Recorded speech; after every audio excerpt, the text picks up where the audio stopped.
Evangelho de João, capítulo 10.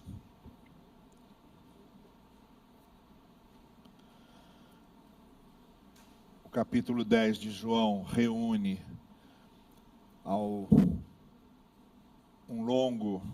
uma longa palavra de Jesus a respeito da sua missão, usando para ilustrar a sua missão o fato de ser ele o pastor que dá a vida pelas ovelhas. E quando você chega nos versos 17 e 18, a gente lê assim. João 10, 17. Por essa razão, por essa causa, por esse motivo, é por isso que o Pai me ama. Me ama por quê? Porque dou minha vida para novamente tomá-la. Ninguém a tira de mim. Eu a dou por mim mesmo. Tenho autoridade para dá-la e autoridade para retomá-la. Este é o mandamento que recebi do meu Pai. Eu quero falar hoje sobre espontaneidade. A virtude da espontaneidade. Espontaneidade como virtude. Espontaneidade como comportamento. Espontaneidade como filosofia de vida. E muito especialmente, espontaneidade a partir do ensino de Cristo na sua espontaneidade. Quando a gente fala em espontaneidade, nós estamos falando de coisas que não precisam ser forçadas, que não são feitas por nenhum outro motivo e por nenhuma outra razão, a não ser o fato de querermos fazer,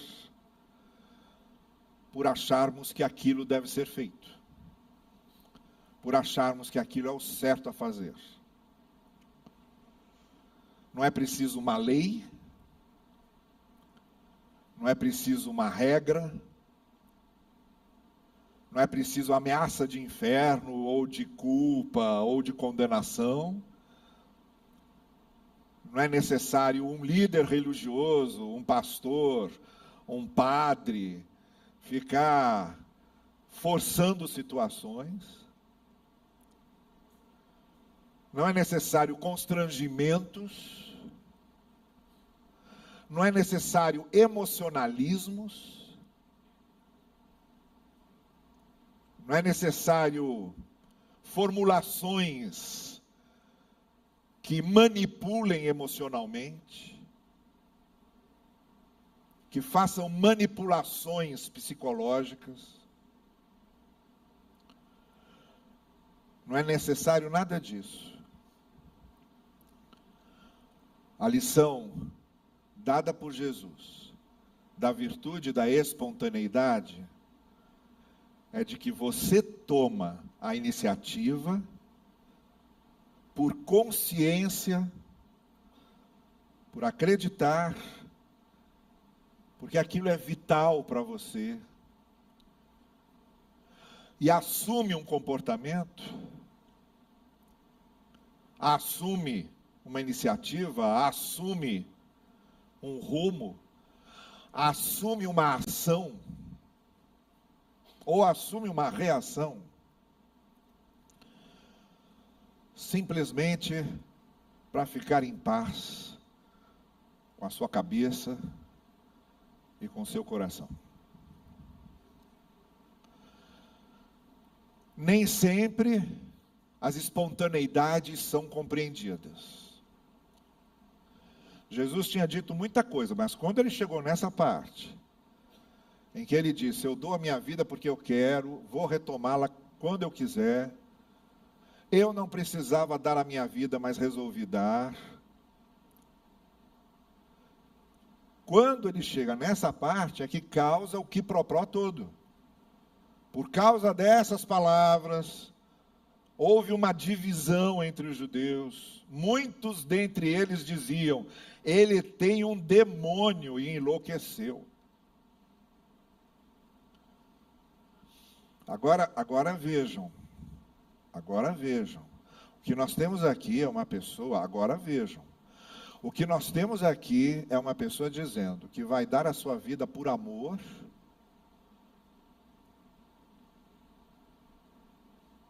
E os religiosos de plantão dizendo: ele está cheio de demônios, porque está dizendo que vai dar a vida dele por amor. Porque os religiosos de plantão, os mestres religiosos, os sacerdotes, os líderes religiosos se escandalizavam porque Jesus demonstrava amor. Eles se escandalizavam porque ele estendia a mão para pecadores.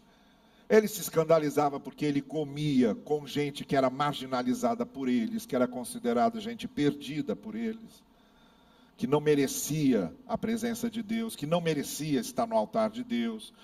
Os pecadores, os publicanos, os leprosos, toda essa gente ali, Jesus tinha em volta dele e deixava os religiosos de plantão em crise. E quando ele chega aqui e diz: eu vou dar a minha vida porque amo, ninguém está me obrigando, eu vou dar a minha vida porque eu amo, todo mundo se escandaliza. Porque ele está centralizando a mensagem do amor e da ação a partir do amor. Porque normalmente a religião suporta tudo. Suporta você ser massacrado por regrinhas, suporta você ser massacrado por mandamentos, suporta você ser massacrado por culpa. Cuidado, se não fizer, a mão de Deus é pesada e não sei o quê. Suporta tudo isso. Mas não consegue suportar alguém que diga: eu estou fazendo porque amo. Eu podia não fazer e escolhi fazer, porque eu espontaneamente resolvi amar. Eu resolvi perdoar, eu resolvi ter misericórdia, eu resolvi dar graça. E ninguém está me forçando, eu estou fazendo isso porque eu quero. Aí o sistema religioso implode, entra em crise, porque o sistema religioso é formado em cima de regras, obrigações, cobranças e culpas. E quando você tira tudo isso, não há regras, não há obrigações, não há cobranças e não há culpas. Quando você limpa essa área e diz o que há é amor e espontaneidade, o sistema religioso implode. Porque o sistema religioso é incapaz de conviver com amor e com espontaneidade. A ética religiosa precisa sempre ser cercada de ameaças, sempre cercada de punições. A ética religiosa não sabe trabalhar de outro jeito, a não ser promovendo culpa, promovendo fardo, promovendo peso. E aí quando vem alguém e diz assim: a verdadeira ética não é quando você faz porque é obrigado. A verdadeira ética é quando você faz simplesmente porque sabe que é certo. Não faz porque a lei manda, ou deixa de fazer porque a lei proíbe. Você faz ou deixa de fazer porque é certo fazer, ou é certo deixar de fazer. Essa é a verdadeira ética. É a do coração que faz porque sabe que é certo. É disso que Jesus está falando. E quando ele começa falando para os seus discípulos, Porque ele está falando para os seus discípulos, gente que ele está querendo que se identifiquem com ele, com a sua missão, com o seu projeto de vida. Ele sempre foi muito autêntico nisso. Ó, quer me seguir? O plano é esse. Então você tem toda a liberdade para cair fora. Mas se quiser me seguir, o plano é esse. Então ele tinha aquele núcleo mais íntimo, que estava lá porque concordava com o projeto de discipulado de Jesus. Então esse discurso de Jesus é para aquele pessoal mais íntimo, que já concordou com o projeto de vida dele, que está entendendo, está compreendendo esse projeto do amor, da graça, da espontaneidade. Está chegando lá. Foi difícil, mas estava chegando lá. Mas tinha um bando de gente curiosa, que eram esses mais religiosos, posudos, a turma do templo, a turma do sacerdócio, a turma da lei de Moisés, a turma dos ritos de Jerusalém, essa turma mais heavy metal, que estava ali perto, curiosa, e que se escandalizava com isso. Então Jesus está falando dessas coisas para quem está compreendendo onde ele quer chegar. Quem não está compreendendo onde Jesus vai chegar, se escandaliza, se horroriza, acha um absurdo. Nenhum personagem na Bíblia foi mais taxado de absurdo do que Jesus. Nenhum.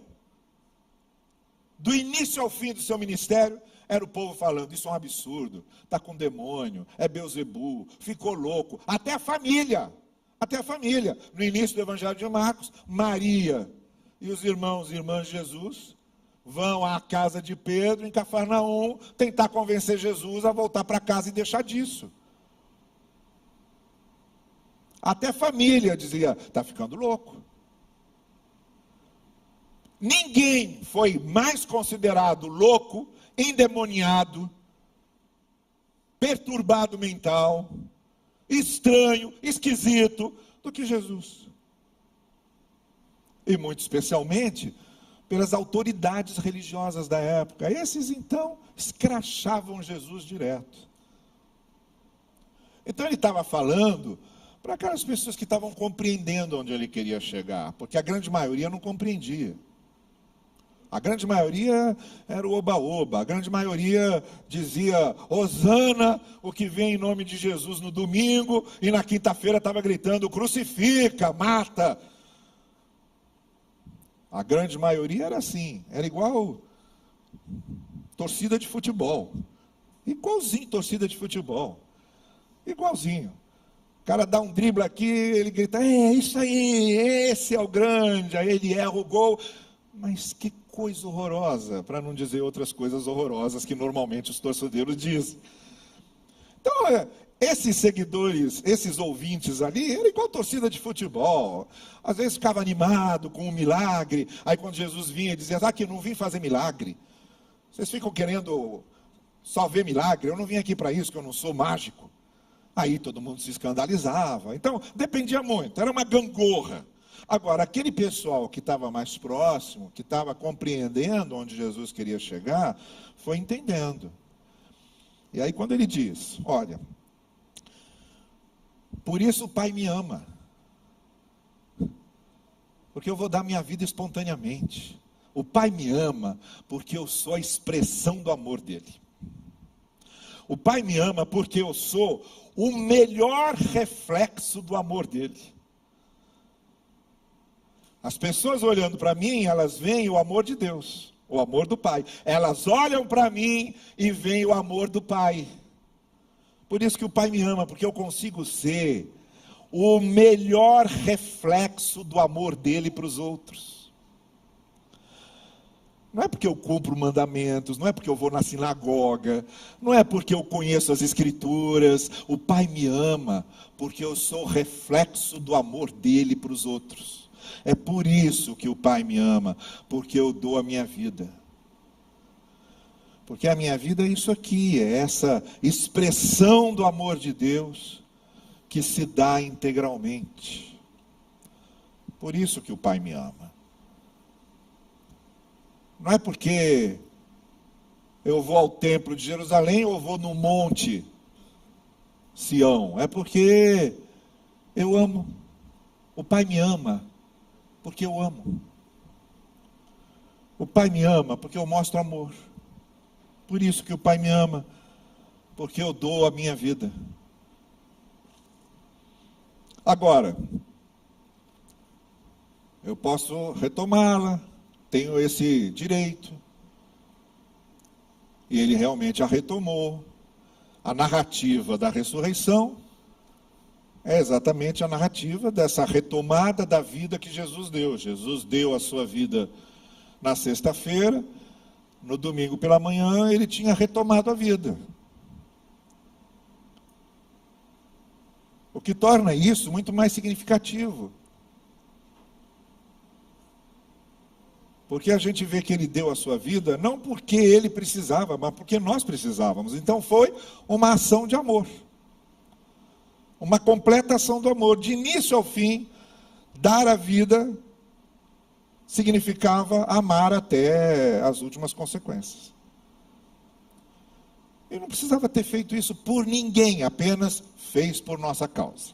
Nem ele precisava, nem o Pai precisava, Deus não precisava de nada. Teve um teólogo na Idade Média, se chamava Anselmo da Cantuária, século XII. O Anselmo dizia o seguinte: Jesus Cristo foi crucificado para pagar uma dívida, porque nós ofendemos a Deus com o nosso pecado, Deus ficou ofendido, e aí Jesus teve que morrer para pagar essa ofensa que causamos a Deus. Isso é o que Anselmo da Cantuária dizia no século XII. Aí surgiu um outro teólogo, chamado Pedro Abelardo, também no século XII, e que dizia: eu discordo. Não tem como concordar com isso. Que coisa absurda é isso. Discordo completamente. O nosso pecado não atinge Deus em nada. Em nada. Em que a gente atinge a Deus com o nosso pecado? A gente não mancha Deus, a gente não torna Deus menos Deus. Deus, que já existia antes do início do universo, há 14 bilhões de anos atrás.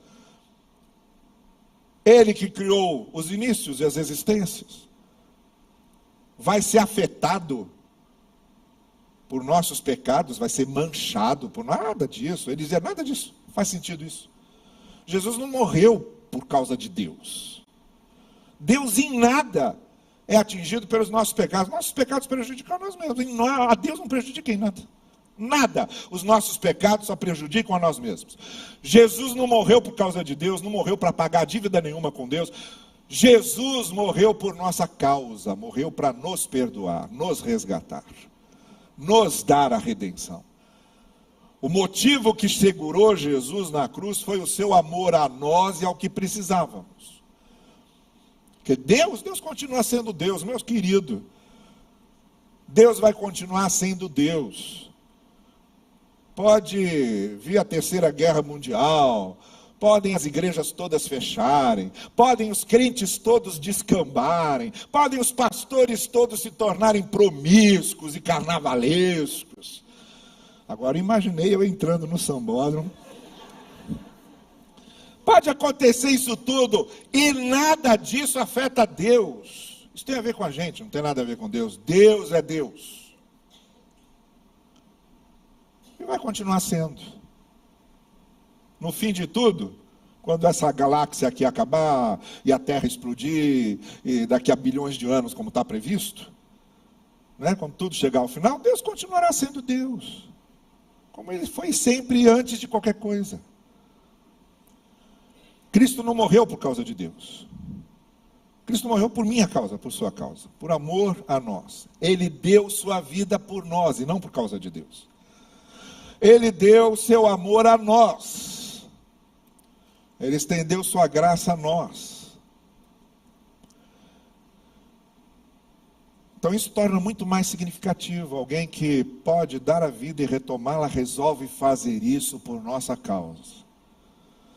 E aí que Paulo vai falar lá em Filipenses, aquele texto que a gente conhece tão bem. Estava lá ele, no trono celestial, abriu mão de toda a sua grandeza, majestade, se encarnou, nasceu no meio da mais profunda humildade, no meio de um estábulo, se tornou uma criança que precisava mamar, precisava trocar fralda, precisava carregar no colo, que precisou crescer como qualquer outra criança, precisou aprender em escola como qualquer outra criança. Ele se sujeitou a isso para vir revelar o amor de Deus a nós. Deu a sua vida. E aí, Jesus vai dizer essas duas coisas. A primeira é essa: por isso o Pai me ama, porque eu espontaneamente dei minha vida. Segundo, ele diz: este foi o mandamento que eu recebi do meu Pai. Ele dizia: eu tenho autoridade para dar minha vida, tenho autoridade para retomá-la. O mandamento que eu recebi do meu Pai foi: ame. E eu vim amar. Dei a minha vida porque cumpri o mandamento do meu Pai. O mandamento do meu Pai foi: ame. E eu espontaneamente entrego a minha vida porque eu amo. Esse é o mandamento do meu Pai. Olha, o mandamento do meu Pai é: ame espontaneamente. Viva amando. Viva como graça de Deus para os outros. Viva sendo misericórdia de Deus para os outros. Essa espontaneidade é que faz de nós virtuosos ou não. Porque não há nenhuma virtude em você servir a Deus porque tem medo do inferno. Nenhuma virtude em fazer o bem aos outros porque quer um terreninho, um lote, numa rua de ouro do paraíso. Nenhuma virtude nisso. Até porque lá não tem nem ouro, nem rua de ouro, nem lote, nem nada. Aquele negócio que você canta lá naquele hino: quando vires outros com seu ouro e bens, lembra que tesouros prometidos tens? Essa chantagem que o hino faz com a gente. No céu não tem ouro, não tem nada disso, esquece. Isso aqui é coisa terrena, lá é outra história que a gente não sabe, nem vai saber aqui. Tudo figura de linguagem. O que a Bíblia fala sobre a vida depois da morte é tudo figura de linguagem, tudo ilustração. A gente não sabe nada sobre aquilo, nada, absolutamente nada. Também não temos pressa de saber. Mas você fazer por isso não é virtude. Não há virtude nenhuma em você fazer o bem para alguém para conseguir um bem. Que é isso? Você fazer um bem para alguém para conseguir um bem de Deus? Você fazer um bem para alguém para Deus te abençoar? O que é isso? Que virtude há nisso? A mesma coisa a gente tem falado aqui da nossa contribuição, né? Vocês sabem como eu trato isso. Não tem nada a ver com lei. Não tem nada a ver com lei de Moisés. Não adianta ler Antigo Testamento, Malaquias, tem nada a ver com isso. No Novo Testamento é a espontaneidade. A gente participa do sustento da igreja, de missões, por espontaneidade, por graça, por generosidade. Não é por medo, não é por obrigação, não é para comprar a bênção de Deus. Que virtude, que diabo de virtude tem você participar do sustento do reino de Deus para ganhar a bênção de Deus? Isso é negociata com Deus. Isso é o puro espírito capitalista voltado para Deus. Você querer ter lucros vendendo para Deus teu trabalho. Nenhuma virtude nisso. Que virtude tem você receber salário porque trabalhou?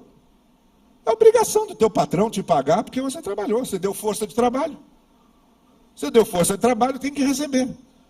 Você estudou, se preparou, se formou, está trabalhando na área que você se preparou, tem que receber. E que virtude tem isso? Nenhuma. Você está recebendo porque você trabalha. Nenhuma virtude. É obrigação trabalhista pagar você porque você trabalha. Nenhuma virtude. Então não tem nenhuma virtude você fazer com Deus o mesmo processo. Vou servir a Deus e Deus vai me dar um cachê. Vou servir a Deus e Deus vai me contratar, assinar minha carteira de trabalho, carimbo celestial, direitos trabalhistas do céu, direito a férias celestiais. Bom, férias celestiais talvez não seja uma boa ideia. Nenhuma virtude. Nenhuma virtude. A espontaneidade brota dessa certeza de que você faz a Deus porque ama a Deus e porque ama o outro. Você serve a Deus porque ama a Deus e você serve ao outro porque ama o outro. E não está esperando nada em troca, não está esperando bênção, não está esperando recompensação divina, não está esperando favores especiais de Deus, não está esperando entrar na fila dos privilegiados, dos preferidos do Senhor, não está esperando nada disso. Você faz porque ama, porque é o certo a fazer. É disso que Jesus está falando. Eu dou a minha vida porque eu quero. Então Jesus não foi um mártir. Mártir não quer morrer.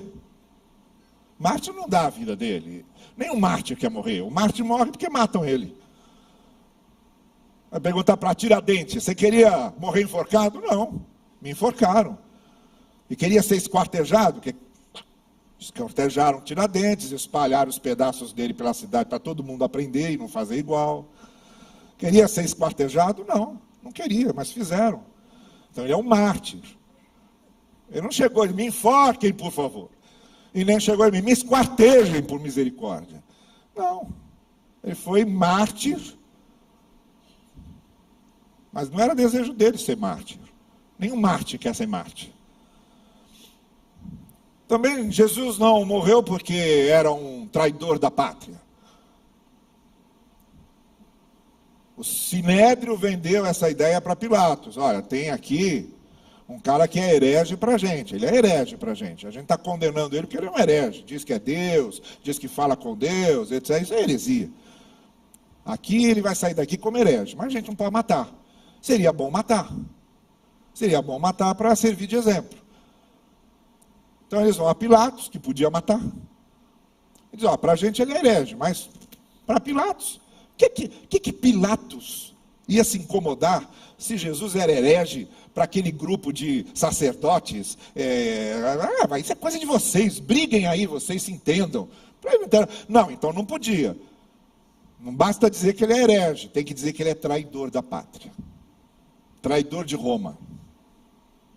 Está aqui alguém que é um subversivo, quer se tornar rei dos judeus. E está desafiando a autoridade de César. Aí sim, aí o Império Romano não admite isso. É subversivo, tem que morrer.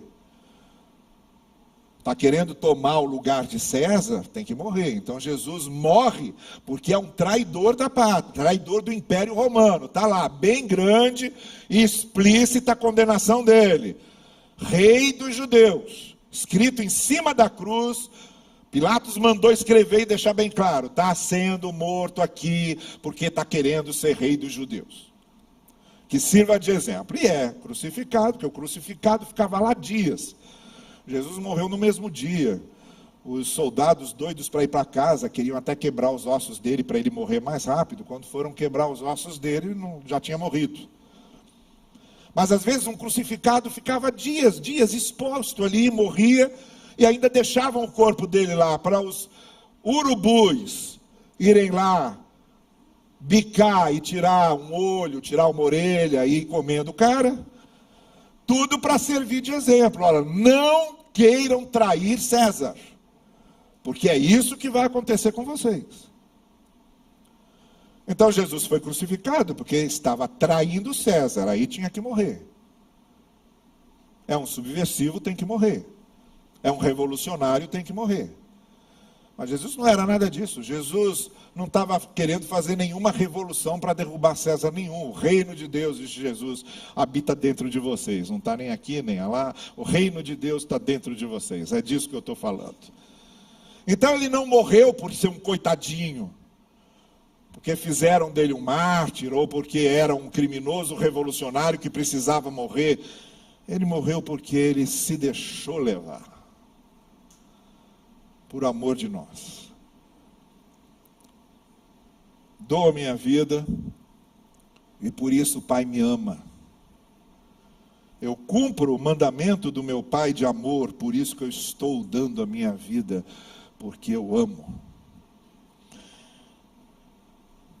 Essa lição de espontaneidade, da essência do Evangelho, do que o Evangelho é na sua essência, no seu foco principal. O sistema religioso fica lançando luzes sobre um monte de coisas que não tem importância nenhuma, justamente para desviar a nossa atenção do foco principal. O foco principal do Evangelho é esse: Deus amou você, ame os outros. Deus foi graça para você, seja graça para os outros. Deus foi misericórdia para você, seja misericórdia para os outros. Deus perdoou você, perdoe os outros. Deus teve compaixão por você, tenha compaixão com os outros.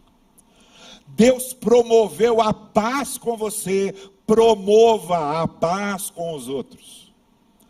Deus reconciliou você com Ele, faça da sua vida uma agência de reconciliação. Esse é o foco do Evangelho. Qualquer outra coisa que se diga fora desse foco é penduricalho, é acréscimo, é distração.